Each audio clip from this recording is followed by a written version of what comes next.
So I'm Dr. Richard Cooper. I'm an Associate Professor in Catchment Science at the University of East Anglia. And this was a report us at UEA were commissioned to produce on behalf of WRE, led by myself, but also my colleagues Kevin Hiscock, who many of you probably know as well. So Professor of Hydrology in the same school as myself, and Trudy Doherty, who's one of our postdocs within the school. And the purpose of this report was very much to provide in-field monitoring guidance for how you could really set up a robust monitoring framework for nature-based solutions and make sure that they are delivering what we all hope that they are in terms of water resources, in terms of quantity and quality. So that was very much the kind of the background for this project. For those of you perhaps not familiar with some of the work we've done before, both myself, Kevin, and indeed Trudy, who also worked on this, spent 10 years on the DEFRA demonstration test catchments project, this big project that ran from 2010 to 2020, which was very much along the lines of installing in-field monitoring equipment, lots of bank sides, water quality monitoring and hydrology monitoring on the River Wensum catchment to really assess and monitor the effect of on-farm mitigation measures at reducing the impact of agricultural pollution on river ecology, whilst at the same time maintaining food production capacity. So ourselves as a team had a good 10 years of actually very much working in this space and dealing day to day with the logistics of in-field monitoring, right from conception to delivery and all the kind of problems you encounter in terms of getting instrumentation and so on to work, and how you can then interpret the data you do get from that. So that was provided actually quite a lot of useful background and helped shape the resulting document that we have produced. So it's quite a long document. I mean, it's 94 pages. I'm not going to go through every single page of the document, but I'll just highlight kind of the main sections, and then we can have some Q&A afterwards if you've got any kind of questions or queries about any of that. So there's kind of 7 main sections we've put together for the report. So we have an opening introduction, kind of just to introduce the reader to what nature-based solutions are, particularly in the context of water resources management. We then have a section on scheme design, and this was very much focused on providing some generic higher level information really on the things you need to consider regardless of the type of NBS solution you are looking to deploy. And really, to be honest, any kind of catchment solution, any kind of catchment project that you've got running, there are certain things you'll need to consider, and we've tried to capture them within this scheme design section. So this kind of high level, every project really needs to think about these. We then have a large section on individual NBS options. So this makes up the bulk of the report. So we've pulled out 5 NBS options with detailed monitoring plans for each of those. So we've got runoff attenuation features, land use change, so converting, say, from arable over to pasture or woodland, soil management, riparian restoration, and floodplain reconnection. So I'll show you what we've kind of pulled together for that, and we pull out some case studies of where this has been applied elsewhere in the UK. And then towards the end of the report, we have some smaller sections, but no less important, covering the types of permissions you need when you're delivering or thinking of constructing some form of NBS solution. So permissions you need to be considering.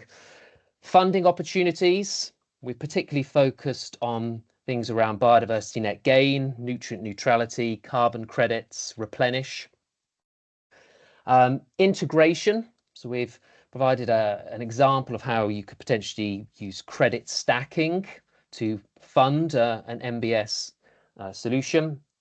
And then we finish off with some useful resources and links to various websites, web pages where there's access to data or further information, which could be useful if you're planning your own NBS project. So they're kind of the main sections that we've pulled together. the guide is all interactive, so we navigate through using the arrows at the top. You can also jump between sections by clicking on the main tabs, and that will cycle you through. If you just want to move one slide at a time, then you click the single arrow forward and correspondingly back if you want to go back one slide. Now, throughout the report, you'll see numerous icons. So we've put in some icons relating to the ecosystem services that you may expect from these nature-based solutions. So ones around reducing flood risk, improving water quality, improving the quantity of water resources, benefits to aquatic and terrestrial habitats, and then physical interventions, so kind of changes to the morphology that we may deliver. So you'll see those icons pop up at various points throughout the following slides. And then continuing in the introduction, I said we provide some introduction of kind of what nature-based solutions are for people who are not perhaps aware, haven't come across this before, and the kind of key elements of those in terms of nature-based solutions for water resources management. The scheme design section, so this is where I said we've tried to incorporate generic information that should be suitable really for all projects, regardless of the location and the size or the type of MBS that you're delivering. So we start off with some important considerations for designing the monitoring platform. Things to be considering around what is actually the fundamental purpose of what you're trying to monitor. The catchment characteristics, so things like the topography, geology, land use, will all play a key role in how your MBS will function, and therefore the type of monitoring that you're going to need to put in place to assess how effective it's being. Which parameters do you want to monitor? Which parameters do you need to monitor, depending on where your funding is coming from, is a key consideration. The resolution. So is high resolution monitoring required for your particular project, or is low resolution perhaps suitable? Perhaps it's not required by the funder. And we've listed on here the various pros and cons, the advantages and disadvantages of going for high versus low resolution monitoring. High resolution monitoring gives you that kind of detailed information, kind of intricate dynamics of kind of rainfall event responses. But it comes with a significant drawback of really expensive to deploy, high capital costs, high maintenance costs, labour intensive for managing data. So for a lot of projects, it might not be suitable, and therefore you're perhaps restricted to low resolution monitoring, which maybe you lose some of the high resolution information and you don't perhaps understand quite so clearly how your solution responding to a rainfall event. But perhaps you can get a decent understanding nevertheless of background conditions or perhaps longer term seasonal patterns and performance of a particular solution. And perhaps that you can also couple that with more basic types of monitoring. So perhaps citizen science monitoring, for example, could be done at a lower resolution. And we put in there some examples of what the monitoring resolution impact would have on the type of data you produce. So we put an example there of high resolution flow data and what happens if you reduce that resolution down to sort of hourly, daily and weekly, and kind of the loss of information. And when you're setting up a project, you'd have to kind of decide whether that loss of information is acceptable. Is it necessarily a problem that you're losing some of that higher resolution detail? So that's a key consideration.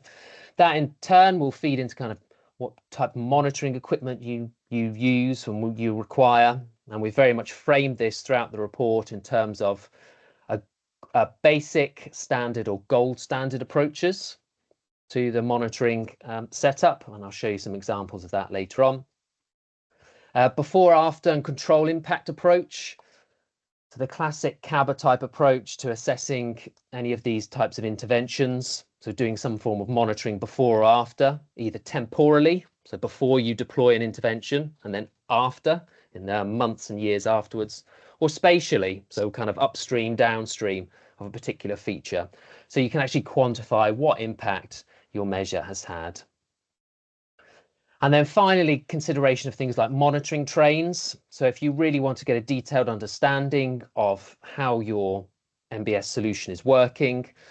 Let's say it's a land management change, something like winter cover cropping is what we've used the example of. If you want to understand what impact that's having on, say, water quality, you really need to understand what's going on with, say, nitrate movement through the catchment, all the way along from source through the pathway to the receptor when it reaches your watercourse.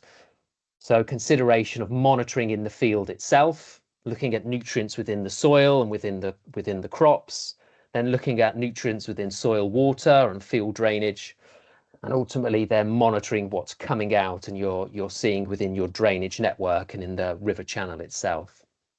So they're all really important considerations which apply regardless of your type of project.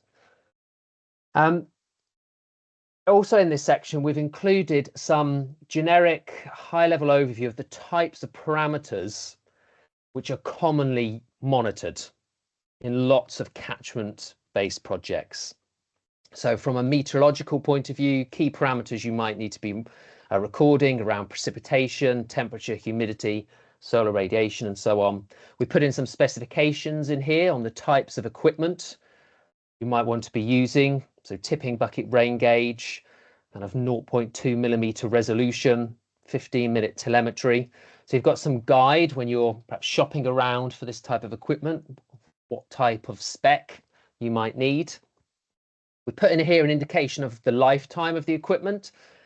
So if you've got a long-term project and you might want to cost in replacement of parts further down the line, you can get an indication here of how long you can expect your initial capital purchase to last before parts need replacing. And then the purpose, what you're actually going to get out of this.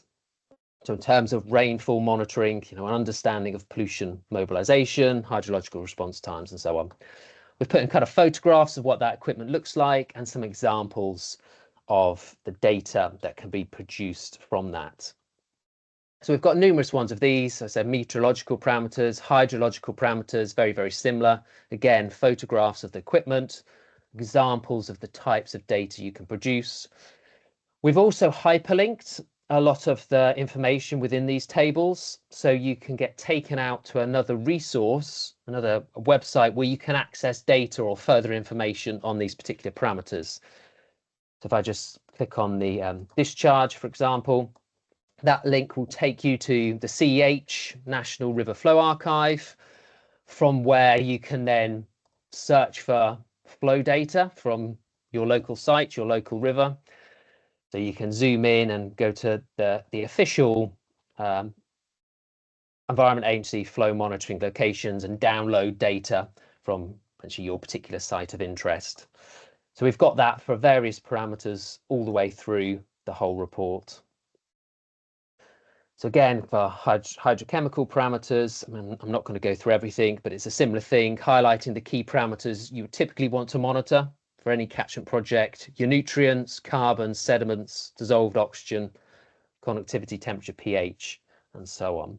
And stating on here actually whether they currently can be monitored in the field.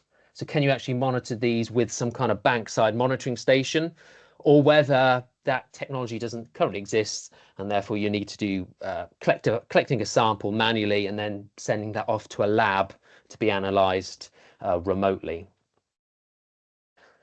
Soil parameters are in there as well. Ecology, again, you'll see all the various links out to methods. So these actually here are methods links. So if you're interested in monitoring, the macrophytes, or your aquatic plants within your, say, river system, but you don't know how to do macrophyte surveys, then you can follow that link to what is actually a UK TAG WFD report on how to do the official macrophyte survey. So it's got the methodology documents there, which hopefully should be useful for any kind of practitioners. Geomorphology, and then finishing off with some citizen science. So increasing, obviously, focus on citizen science these days can deliver actually quite useful information at relatively low cost, and obviously brings in that wider societal participation and kind of ownership of the issue, ownership of the problem. And so we put in here some links, particularly to the Casco project and case studies of the Wensum citizen science platform, which has been very proactive in this space of kind of setting up a kind of framework for how you can deliver citizen science monitoring for water quality. So that kind of is all incorporated within this general overview of scheme design. And then finishing off, we introduced this concept of a tiered monitoring framework, which is then embedded throughout the following sections. So we've split it down to kind of 3 categories, from basic, standard, and then gold standard monitoring, which is really entirely based on the level of funding you may have to be able to deliver monitoring of any of these features. So basic monitoring, you're typically talking about projects where you've got less than £10,000 a year to be spending. So this would kind of low cost, minimal resources, potentially community-led, potentially citizen science-based, where you're happy generating monthly to yearly resolution data. And it can provide you with kind of poor insights onto your MBS performance, but with relatively little, capital expense. You don't need to be purchasing large amounts of equipment or paying for kind of maintenance of that. So typically ideal for small scale community-driven projects or citizen science groups. So for a basic monitoring regime, you might be relying a lot on existing data. So we put in here in terms of key components for the meteorology, you can get rainfall data from the Environment Agency website, or Met Office is freely available from lots of locations around the UK. So you don't necessarily need to generate your own. You can use the free resource that's available. Similar for hydrology, if you're working on a stretch of river which is already gauged, you could use existing data, or you could extrapolate from existing data spatially to your particular site, and so on. Or for water quality, it might be just occasional manual sampling, perhaps once a month, which you analyze for a small suite of core parameters, perhaps nitrate and phosphate, the key ones when we're thinking about nutrient neutrality. Standard monitoring regime is for projects really where you're talking about between £10,000 and £100,000 a year available. So kind of medium cost, moderate scientific rigor, and really weekly to monthly data resolution. So this will give you greater amount of data, more robust evaluation of what's going on, suitable for kind of small scale research projects, perhaps local government projects.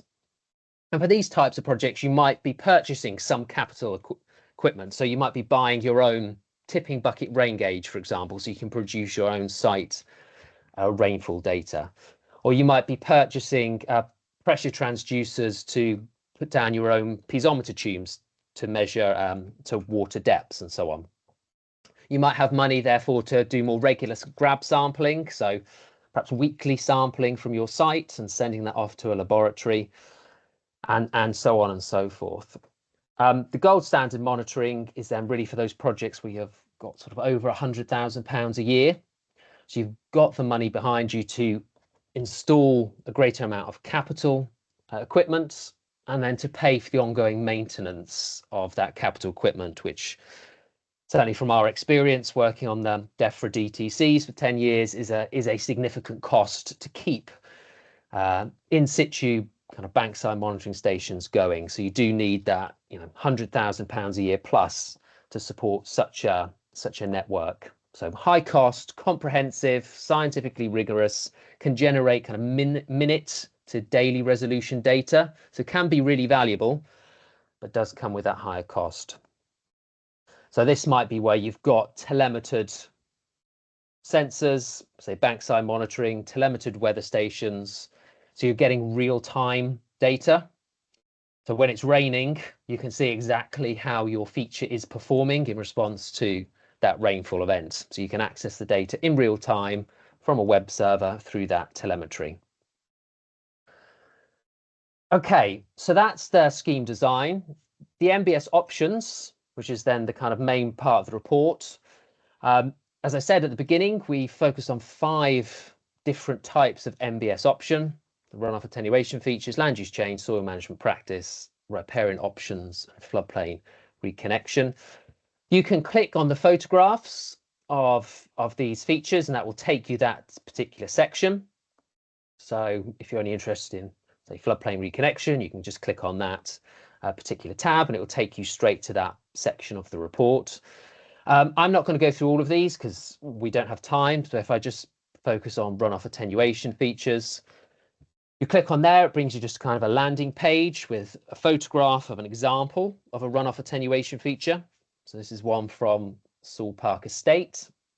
This is a classic example of a field corner runoff attenuation feature, which in this case is actually taking highway road runoff. So from a county council managed road, it's taking runoff from there, diverting it into these settling ponds, retention ponds, for then the clean water goes back into the River Blackwater. You see the icons, so the key ecosystem services expected to be provided. So here in terms of potential flood prevention, providing some floodwater storage, water quality improvements, and water quantity. So potentially these features could be supporting river-based flows or increasing the amount of groundwater recharge that you're getting, and therefore hopefully boosting your resources. On this landing page, we also provide outline costs. So for basic, standard and gold standard, split down into what you might expect for capital, kind of one-off purchase, and annual ongoing costs. And we've also got a case study link here.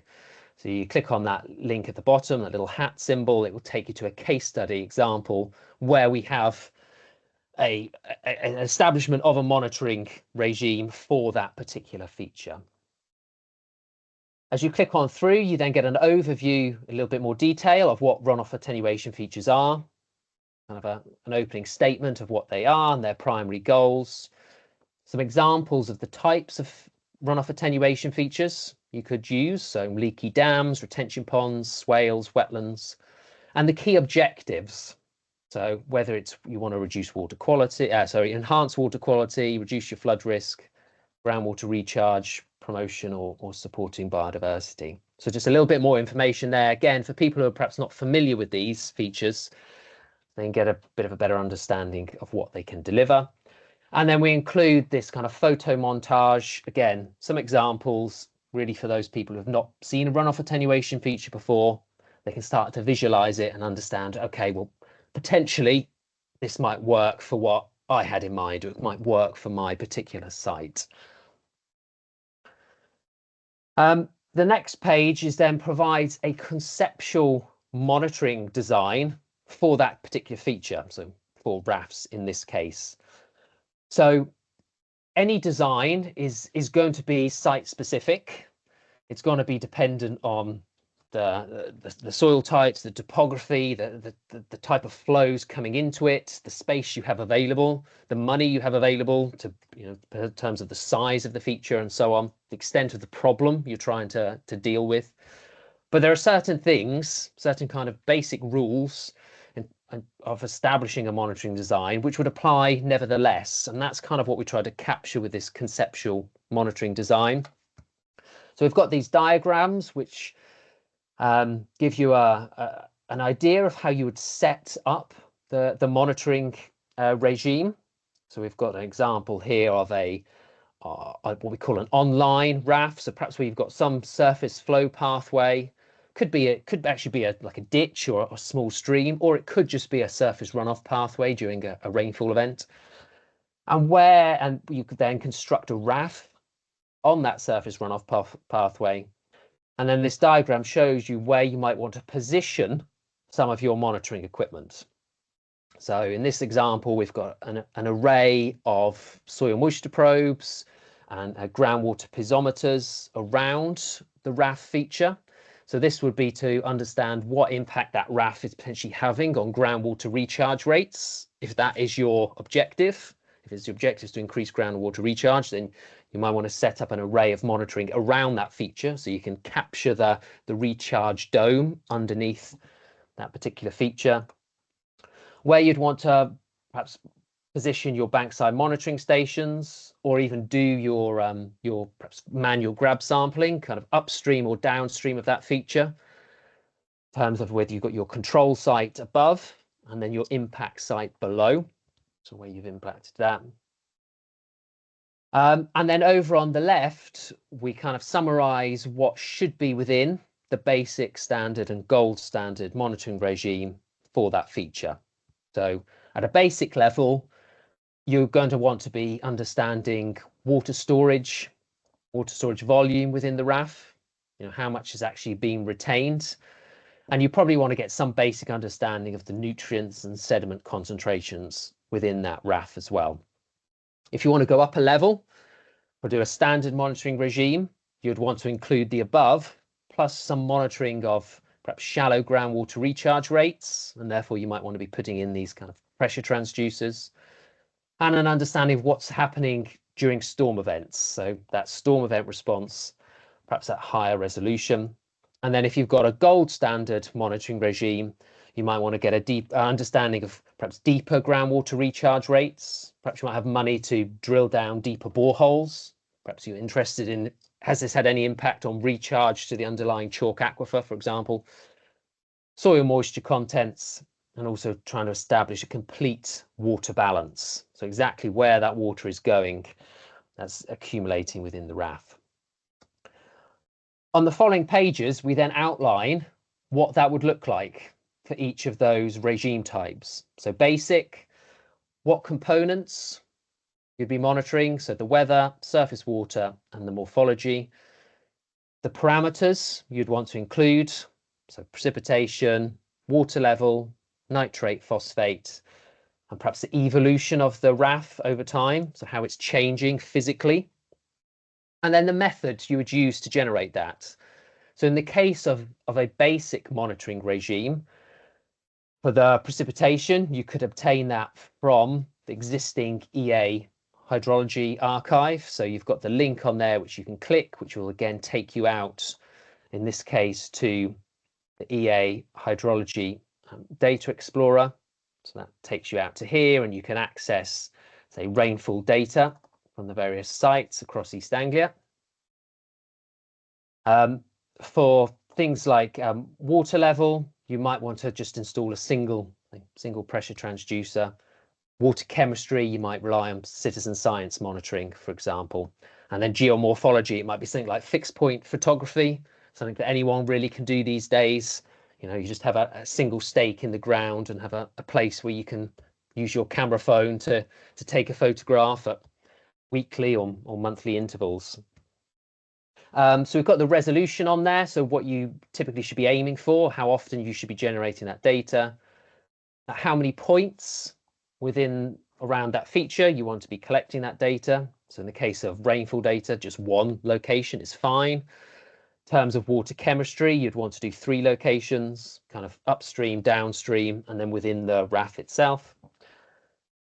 The next column says what schemes is it required for. So things like, is it needed for nutrient neutrality? Is it essential that you have to monitor that particular parameter? Is it essential for biodiversity net gain? Is it essential for replenish, and so on? And then approximate cost to deliver that monitoring. So this is based on costs, obviously today. With inflation over time, they'll obviously increase, but then it gives you kind of that ballpark and figure and a kind of a comparison with what perhaps the standard and higher level costs would be. So it gives you a kind of a high level overview of what you can expect to pay to generate this data. And finally, it's divided up at the bottom into capital costs and annual running costs. So I won't linger too much more on that. We've got that, I said, in the other slides for standard monitoring, and then for the gold standard monitoring. See, gold standard is slightly more involved, so you've got larger tables with more parameters being monitored. And then we finish off those sections with the case study. So for runoff attenuation features, we've got this case study, which some of you may be familiar with. It's probably one of the best case studies there are for this, actually. One of the first kind of big RAF projects was up in North Yorkshire on the Pickering Beck. I think it was a forestry commission or forestry research led project. And they installed, pushing on for 200 raft type features, woody debris dams to mitigate flooding in the town of Pickering. So there's links again that can take you out to the websites with more information, and we provide an overview of the design that they used to monitor their rafts. We see here sort of they installed 10 water level loggers upstream and downstream of the features. They've done discharge monitoring, fixed point photography, and an example of the type of data on the right hand side there they were able to generate from that monitoring. So that is very much the style for all of those sections. And you see, as you then progress through, you go on to the next one, land use change and so on. I'm not going to go through them all. They follow a similar pattern. They all try and capture this kind of basic standard, gold standard approach, a conceptual framework and a case study example with links out to that case study if you want to get further information or perhaps contact the people involved to discuss with them the kind of more intricacies of what they were delivering. If we just jump towards the end of the report now, so we get onto permissions. So we've got a few pages in here of things to consider. This is less around the monitoring and more around actually delivery of MBS themselves. So we thought it'd be quite useful if someone's looking at this guide and wants to use it when they're first starting to think about an MBS option, to include some of the permissions and regulations that are relevant. So they're included in a few slides here. Permissions around altering a watercourse, identifying whether the stretch you're working on is a main river, is it under Environment Agency remit, or is it ordinary watercourse, is it IDB, or is it even just private landowner control. So that's all included there. Yeah, I can skip over that. And then we've got funding. So we've got a few slides here on funding, focusing on things such as ELMS, BNG, nutrient neutrality, again with links to these various schemes on here. So links out to various useful places we can go. So we just click on one of these. So relation to nutrient neutrality, so the nutrient mitigation funds. And this is the obviously the local council one.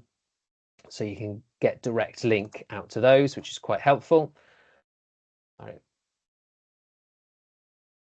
And then, yeah, again, additional sources of funding, green finance, things around carbon credits, research funding, EU Horizon, UKRI, that kind of thing. All the links are there. So there's direct links out with further information. So we don't go into a huge amount of detail here because everything is included then within those links.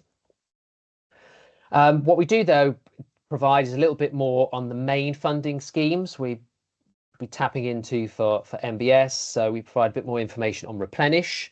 So what Replenish is, the types of things you could claim Replenish credits for. So there's wetland creation, floodplain reconnection, river remeandering, and so on. What monitoring is required for Replenish. So the type of monitoring you need differs depending on the NBS solution you're using. So RAFs have a different suite of monitoring required compared to, say, floodplain reconnection. So we detail that there, what is required. And then we provided, again, a case study, in this case, a link out to the Rivers Trust Replenish toolbox as a good example of a kind of a starting point for this.